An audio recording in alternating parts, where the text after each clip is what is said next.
अंगेती मटर की खेती जैसे बरसात अपने चरम सीमा पर यानी लास्ट स्टेज पर होती, वैसे ही जो सर्दी होती वो अपनी स्टार्टिंग कर देती, यानी सर्दी स्टार्ट होना और बरसात एंड होना के उसी पीरियड में मटर की अंगेती खेती स्टार्ट कर देते हैं किसान। तो किसान साथियों, अगर आप अंगेती मटर की खेती करना चाहते हैं तो आज आप इस वीडियो पे बने रहिएगा और चैनल को सब्सक्राइब कीजिएगा। किसान साथियों, अगर हम अंगेती मटर की बात करें तो आपके एरिया में अच्छा खासा अगर बारिश होना समाप्त हो चुका है और सर्दी होना स्टार्ट हो चुकी है तो आप अंगेती मटर की खेती कर सकते हैं। और किसान साथियों, आपको बता दें कि जैसे कि देखा जाए भाव अंगेती मटर का तो अच्छा बना रहता है, जैसे 80 रुपए, 100 रुपए, 120 रुपए अंगेती मटर का भाव भी अच्छा खासा मार्केट में बना रहता है। लेकिन किसान साथियों, अगर हम वैसी जगह पर हम बात करते हैं कि अंगेती मटर हम कौन से पीरियड में बोना स्टार्ट करें, यानी बुआई कब करें, तो अगर हम बुआई की बात करें तो 20 सितंबर से आप 10 अक्टूबर के बीच में कभी भी आप बुआई कर सकते हैं। लेकिन किसान साथियों, सावधानी आपको ये रखनी है कि आपके क्षेत्र में बारिश का मौसम क्या है, बारिश कब तक होने वाली है। क्यों? क्योंकि किसान साथियों, ये मटर का पौधा एक ऐसा पौधा होता है कि इसके बरसात का पानी इसके लिए जहर होता है। अगर थोड़ा भी पानी अगर भर गया तो मान लीजिए कि पौधा नष्ट हो जाता है। तो आपको बरसात को देखकर ही अपने एरिया में मटर की खेती कीजिएगा। अगर बरसात बिल्कुल नष्ट मतलब एंड हो चुकी है तो आप कर लीजिएगा। अगर आपके यहाँ हल्का पल्का बारिश हो भी रही है तो आप समय को देख करके ही मटर की खेती करें। किसान साथियों, अगर उसी जगह पर हम बात करते कुछ चुनिंदा किस्मों की, जैसे कि अगर बात करें 60 से 65 दिन में, जैसे GS10 है, सलोनी है, C10 है, NS गेरा है।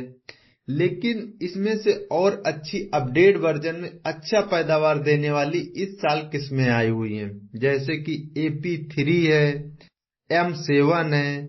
जो M7 है ये गर्मी को सहनशीलता है, मतलब सर्दी में भी और आप गर्मी में भी इससे अच्छा खासा रिजल्ट ले सकते हैं। काशी उदय है, पंथ है, इन किस्मों को आप अच्छा खासा मार्केट में ट्रेंड करते हुए देख सकते हैं और रिजल्ट भी अच्छा देखा जाता है।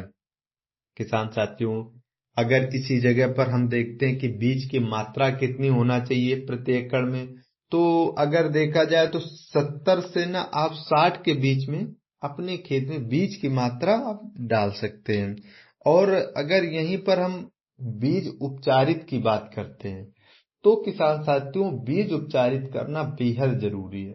अगर आप बीज उपचारित करते हैं तो उससे क्या होता है कि हमारे बीच में गलन, फंगस और जर्मिनेशन जैसे बहुत अच्छे रिजल्ट मिलते हैं। फंगस नहीं लगेगा सीड ट्रीटमेंट करने से, और जो जर्मिनेशन होगा वो क्वालिटीदार बेहद जर्मिनेशन होगा, एक एक सीड अच्छी तरीके से जर्मिनेट होगा।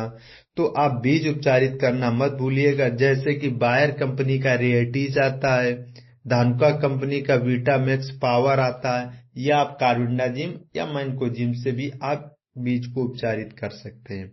किसान साथियों, अगर वहीं तापमान की देखा जाए तो अगर जमाव के टाइम का अगर हम तापमान देखते हैं तो 18 डिग्री सेल्सियस तापमान होना चाहिए। अगर वहीं उचित हम तापमान देखें तो 26 डिग्री से 28 डिग्री सेल्सियस तापमान होना चाहिए। अगर आपके एरिया में 26 से नीचे आ गया तो आप उस समय बुआई कर सकते हैं। उचित अगर तापमान है तो 25 से ना या 26-27 के बीच में लगभग होना ही चाहिए। अगर किसान साथियों वहीं हम बात करते हैं खेत में पीएच मान की, अगर पीएच मान अगर आपके खेत में 6 से 8 के बीच में है तो आप क्या कीजिएगा, जिप्सम आप 50 kg जरूर प्रयोग कीजिएगा और इसके साथ में 2 ट्रॉली आप गोबर की खाद, 2 ट्रॉली गोबर की खाद भी प्रयोग कीजिएगा। जिप्सम से क्या होता है, पीएच मान कंट्रोल हो जाता है, कवर में आ जाता है। तो इन चीजों को किसान साथियों आपको अच्छी तरीके से ध्यान में रखना है। उसी जगह पर अगर हम बात करते हैं बेसल डोज की, लेकिन किसान साथियों आप जिस जगह पर भी अपनी खेत की तैयारी करें, बुआई करें, तो पानी का निकास बेहद जरूरी रखें।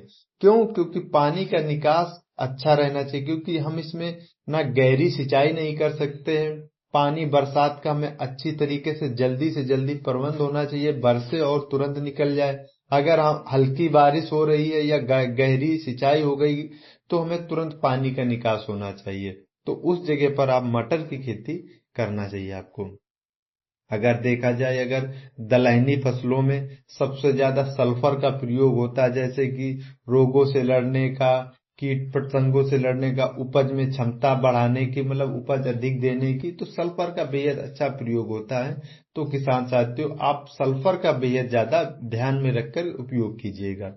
अगर किसान साथियों, अगर बुआई की बात करते हैं तो आप 3 से 4 जुताई कर लीजिएगा और 2 ट्रॉली आप गोबर की खाद, इसके साथ में आप क्या कीजिएगा, एसएसपी 50 kg और इसके साथ में डीएपी 35 kg, एमओपी 30 kg और सल्फर 5 kg, इन सबको आप एक में मिला करके जब लास्ट की जुताई बचे तब उसी समय पर हमें आप फेंक देना और लास्ट जुताई करके हमें अच्छा खासा पाटा लगा के बुआई कर देना है। तो किसान साथियों, जो हमने आपको डोज बताया, इसमें नाइट्रोजन भी मिलेगा, सल्फर भी है, पोटास है और इसके साथ में आपको क्या बताएं, कैल्शियम, जिंक, सारे पोषक तत्वों को मेंटेन करके ध्यान में रख करके ही हमने ये डोज आपको बताया है। और इसके साथ में अगर किसान साथियों, कुछ किसान क्या करते हैं, सूखे में बुआई करते हैं, कुछ किसान पलेवट करके करते हैं। तो अपने अपने एरिया में अपने अपने अनुसार आप देख सकते हैं, जो आपके एरिया में अच्छा कंफर्टेबल फील हो, जो आपके यहाँ अच्छा लगे, आप अपने अनुसार कर सकते हैं। अगर आप सूखे में करना चाहते हैं तो आप सूखे में बुआई कर दीजिएगा, अगर पलेवट करके आप बुआई करना चाहते हैं तो आप पलेवट करके कर दीजिएगा। लेकिन अगर आप सूखे में करते हैं तो आप ध्यान रखिएगा किसान साथियों, आपको हल्की सिंचाई करना है, गहरी सिंचाई नहीं करना है, नाम मात्र आपको हल्की सिंचाई करना है। अगर किसान साथियों, अगर हम बात करें उसी जगह पर लाइन से लाइन की दूरी, हमें लाइन से लाइन की अगर दूरी की बात करें तो 18 से 16 सेंटीमीटर के बीच में रखना है। और पौधे से पौधे की दूरी की बात करते हैं तो 4 सेंटीमीटर आप पौधे से 2 से 3-4 सेंटीमीटर आप रख सकते हैं। तो किसान साथियों, अगर हम गहराई की बात करें तो 3 से 4 सेंटीमीटर आप गहराई पर आप बीज को बुआई कर सकते हैं। किसान साथियों, जब भी आप सिंचाई करें ध्यान में रखकर करें, हल्की मिट्टी पर डिपेंड होता है। क्यों? क्योंकि आप हल्की सिंचाई करेंगे, क्योंकि अलग अलग एरिया पे मिट्टी का भी प्रभाव होता है। कुछ एरिया में क्या होता है कि एक सिंचाई करके, जैसे कि उत्तर प्रदेश जैसे एरिया में क्या होता है, एक सिंचाई करके मटर की खेती कर लेते हैं। और एमपी जैसे एरिया में क्या होता है कि 2-2 3-3 सिंचाई करते हैं तब मटर की खेती कर पाते हैं। तो ये आपको मिट्टी को भी ध्यान में रख के करना है, ना पता चले आप ऐसी सिंचाई कर दे कि 4-5 दिन 10 दिन तक पानी बना रहे खेत में। तो आपको पानी का विशेष ध्यान में रख करके ही सिंचाई करना है, क्योंकि पानी जो है जहर भी हो सकता है हमारी मटर की फसल के लिए। तो किसान साथियों, और हम बात आपको बता दें कि अगर आपके खेत में अगर हल्का पीलापन पौधा पड़ता है, पीलापन की अगर समस्या आ रही है, तो सिंचाई करने के बाद हो सकता है कि आपके खेत में पीलापन की समस्या देखने को मिल सके।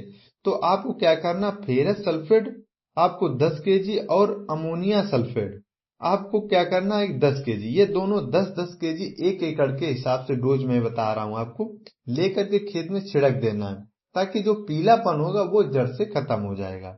अगर इसी जगह पर हम किसान साथियों बात करें कीटनाशक स्प्रे की, जैसे कि जैसिड है, एफिड है, व्हाइट फ्लाई है, थ्रिप्स है, और भी जैसे समस्याएं खेतों में देखने को मिलती हैं, तो हमें ये समय समय पर कुछ स्प्रे करना पड़ेगा। अगर आपके खेत में अगर कोई ऐसी समस्या नहीं दिख रही है, प्रॉब्लम नहीं दिख रही है, तो आप स्प्रे मत कीजिएगा। अगर आपको दिखे स्प्रे कि हमें समय समय पर स्प्रे कंटिन्यू करना है, तो आपको क्या करना है कि फर्स्ट स्प्रे आपको 25 से 30 दिन में आपको हेमावेक्टिन बेंजोएट आपको 5% एसजीएस में जो कि 100 ग्राम ले लेना है।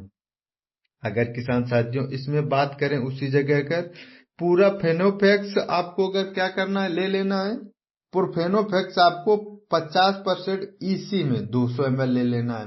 और एनपीके 19-19 750 ग्राम, और इसके साथ में एक टॉनिक के रूप में यह काम करेगा। 1 एकड़ में आपको अच्छा खासा आपको स्प्रे करना। लेकिन आप इसके साथ में अगर एक फंगीसाइड मिलाना चाहते हैं, जैसे साफ है या किसी और कंपनी का कार्बेंडाजिम मैन्कोजिम आप अगर मिलाना चाहते हैं तो आप मिला करके आप इन 3 से 4 चीजों को अच्छा खासा स्प्रे कर दीजिएगा, आपको रिजल्ट बेहतर देखने को मिलेंगे। यह डोज केवल 1 एकड़ के लिए है। अगर हम दूसरे स्प्रे की बात करें इसी जगह पर, जैसे कि दूसरा स्प्रे 40 से 45 दिन में आप कर सकते हैं। इसी जगह पर आप स्प्रे अगर ये जब करें, हाँ ध्यान में ये रख के करना है कि आपके खेत को आवश्यकता है कि नहीं है। जैसे कि सेकेंड स्प्रे की बात करें, सिप्टोन आप 10 जो टॉनिक 250 ml आता है, और आपको इसी के साथ में अडामा का आता है पेल्थोरा, आपको 300 ml ले लेना है, और एनपीके 13045 1 kg। इसी के साथ में आपको एक क्या करना, एक आपको ले लेना है धानुका कंपनी का कोनिका 300 ग्राम प्रति एकड़ के हिसाब से आपको इनको मिला करके खेत में स्प्रे कर दीजिएगा। रिजल्ट आपको बेहतर से बेहतर देखने को मिलेंगे। किसान साथियों, इसी के साथ में आपको 50 ml स्टिकर हर स्प्रे के साथ में लेकर के मिलाना है, क्योंकि जब आप स्टिकर ले लेते हैं तो उससे क्या होता है, थोड़ा पौधे में अच्छा खासा अच्छी सिस्टमेटिक ढंग से ग्रोथ होता है, पौधा चिप में दवा फैल जाती है। और अगर आप अभी तक हमारा वीडियो स्टिकर पर नहीं देखा तो हमारे चैनल को आप विजिट कीजिएगा और देखिएगा। किसान साथियों, सबसे बहुत बेहद जरूरी होता है हमारे पौधे में स्प्रे सिस्टमेटिक, कोई बीमारी कोई फंगस ना लग पाए। इनसे सबसे हम लड़ते लड़ते हम उत्पादन की तरफ बढ़ते हैं। जब उत्पादन अच्छा लेना है, लेकिन किसान साथियों अगर आपने बारिश हो गई या कोई और प्रॉब्लम आ गई तो आपके खेत में अगर जड़ों के पास, आप जब भी आप पौधे को उखाड़ के देखिएगा, अगर आपके जड़ के पास या तने के पास फंगस का अटैक बहुत तेजी से बढ़ रहा है तो आपको सेजेंटा कंपनी का अलिका ले लेना है 250 ml, और इसी के साथ में आपको अगर बायर कंपनी का प्लानोफेक्स 40 ml ले करके आप स्प्रे कर दीजिएगा। जब जब जरूरत पड़े तब आप स्प्रे कीजिएगा, अगर अधिक से अधिक फंगस आपके खेत में दिख रहा है तब। अगर किसान साथियों उसी जगह पर हम बात करते हैं खाद का, कि हमें खाद कौन कौन सी कब कब डालनी है, कब कब प्रयोग करनी है। जैसे कि हम फर्स्ट खाद की बात करें तो आप 15 दिन के बाद आप फर्स्ट खाद का प्रयोग कर सकते हैं। यूरिया आपको ले लेना 25 kg, और माइक्रो न्यूट्रिएंट आपको 3 kg आपको लेकर के 15 दिन के बाद आप खेत में फेंक दीजिएगा। लेकिन किसान साथियों यह डोज 1 एकड़ के लिए आपको है। अब जब 20 से 25 दिन हो जाए तो आपको क्या करना है, धनजाइम गोल्ड जीआर ले लेना है 10 kg, और सल्फर 90% वाला WDP 3 kg, और इसके साथ में 45 किलो आपको यूरिया ले लेना है। इनको जब भी आप फेंकिएगा जड़ों के पास अच्छी तरीके से फेंकिएगा, और आप समय को देखते हुए सिंचाई को बेहतर तरीके से ध्यान में रखकर कीजिएगा। अगर आपकी मटर पानी मांग रही है तो आप सिंचाई कीजिए, अगर पानी नहीं आवश्यकता है तो आप सिंचाई किसान मित्रों मत कीजिएगा। इसी के साथ अगर हम लाइफ सर्किल की बात करें, जो प्रमुख किस्में जैसे GS10 है, C10 है, ये प्रमुख किस्में हैं जो 90 दिन की होती हैं। तो किसान साथियों अगर ये जानकारी आपको अच्छी लगी हो तो आप हमारे इस वीडियो को जरूर आप शेयर कीजिएगा, और चैनल को आप सब्सक्राइब करना मत भूलिएगा। धन्यवाद।